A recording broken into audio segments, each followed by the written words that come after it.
Are the people from the northeast region of India from the Mongolian race? Good question. This is a question people have asked me many times. I think I've answered it at least once, but I'm happy to answer it again. So, are the people of Northeast India Mongolians or descendants of Mongolians or from the Mongolian race? Is the question.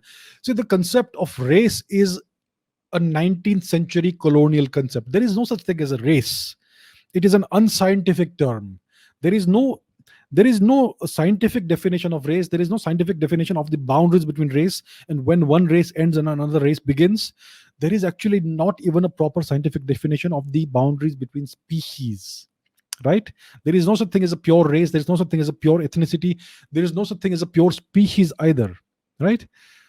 So what are the people of the Northeast? What is their heritage? What is their ancestry? So one of the ways of looking at this in a good way is to look at the linguistics of northeastern India. So you have a number of languages in northeastern India. You have a variety of Naga languages, for example. You have Mao, Rengma, Tangkhul, Maring, Koinak, etc. You have the Kuki-Chin languages in northeastern India. You have the Meitei language of Manipur. You have the Karbi language, etc. So all of these languages, if you look at them, if you examine them, the Naga languages are classified under the Sino-Tibetan language family. So it is not a Mongolic or Mongoloid language family. It's classified under the Sino-Tibetan language family. And it's more Tibetan than Sino, actually. There's very little Sinic component even in the Tibetan language.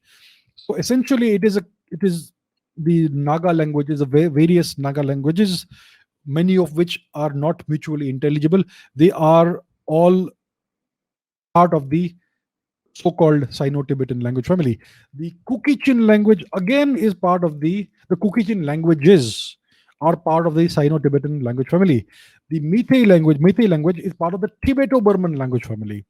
It's closer to Burmese and to some extent to the Tibetan language. The Karbi language again is part of the Sino-Tibetan language family.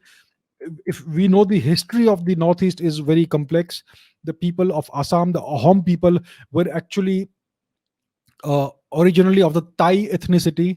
So they spoke a Thai language. Today's Assamese language is a mixture of Thai words or Thai language, and it has some Sanskrit substratum to it and all that. So it's kind of a mixed bag, the Assamese language today.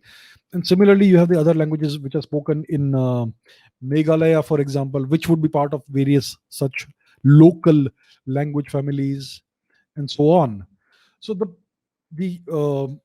the people of this region, they have come as a they have come to inhabit this region called Northeast India as a result of migrations, local regional migrations from either Yunnan or from the Thai country, Thai regions from Thailand or Burma, etc.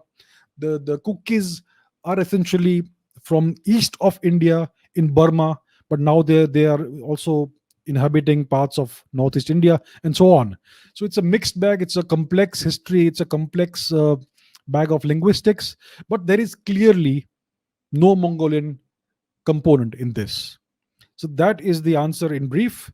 There is no real Mongolian component in either the linguistics or the genetics or the ethnic heritage of the people of Northeast India.